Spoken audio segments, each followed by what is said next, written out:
did you know they have one of the only copper-covered, wood-fired French pizza ovens, a Le Pagnol, at this place where they're doing off-the-hook pizza? This is Pizzeria Lola. They have a bunch of pizzas that are really out there and innovative, including a tribute to Anne's deep Korean roots. The Lady Zaza. Lady Zaza? Yeah. You think you're funny, don't you? I want some spicy hot Lady Zaza. You do. You will. Okay, you will. let's All hit right. Let's brine the Napa cabbage for the kimchi. Oh my gosh, I'm a kimchi junkie. This is gonna blow your mind. We take our Napa cabbage, warm salt water, some Korean sea salt in there, transfer it to this bowl. Letting the salt water soak all the way through. So then after we do that, we'll just sprinkle a little bit more salt between each leaf. This is really how you do it? You sit here and sprinkle each layer? Yeah, this is the way my mom taught me, and I'm not gonna change it up. Once all of the cabbage is brined, we'll just let it sit in this bowl. Just pull out the moisture. Yes. And how long is it gonna sit? About 3 hours till it gets wilted. Okay, these are set and done? Yep. Good. Next. We're gonna make the paste that we're gonna put on the kimchi. Start off with some Korean chili powder, which my mom imports for us, some fish sauce, chopped scallions, some brine shrimp, fresh garlic, fresh ginger, a little bit of sugar. Mix it up, add a little bit more of the brine water. Some of the salty water? Yep. Came off of the cabbage? Yes. Okay, now should we taste it? Or? Yeah, you could taste it if you want.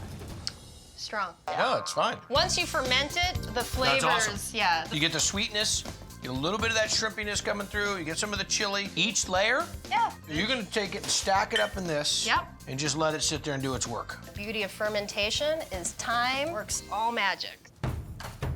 How important is kimchi in Korean culture? It's like the hamburger. In Korea, you'll find thousands of years old kimchi. No. No, I'm serious. It's like fine wine. All right, next up. Our house-made Korean sausage. Berkshire pork, salt, fresh ground pepper, sugar, fresh ground ginger.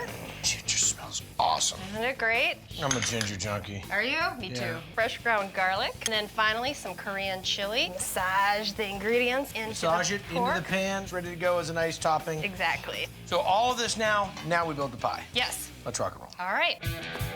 On the base is red California pear tomatoes, some of this Korean sausage, that kimchi that we made earlier, serrano peppers, fresh scallion, and then we finish it off with sesame oil. Stick it in the oven. You call it a pizza oven. Me, I call it a wood-fired oven. An artist in Maine created it. How much was the oven? Probably more than that car out there. Really? Yeah. I like it. Yeah. You've got different heats going on. She won't put the pizza in the same spot again. If she puts it right back there, it's just a little bit of a temperature drop, and that can make all the difference. This one's just about done. Oh, you should smell it. Then the soy chili glaze. Top it off with toasted black and white sesame seeds. Look at that. Wow. Got a little bit of sweet, a little salt, you got some crunch, there's onions, a little bit of the serrano. We got dragon sauce on top. Out of all joints we've tried, without question, this is way up there. Just dynamite. Definitely a different take on pizza. It's a great combination of the Korean influence melding with a really good pizza.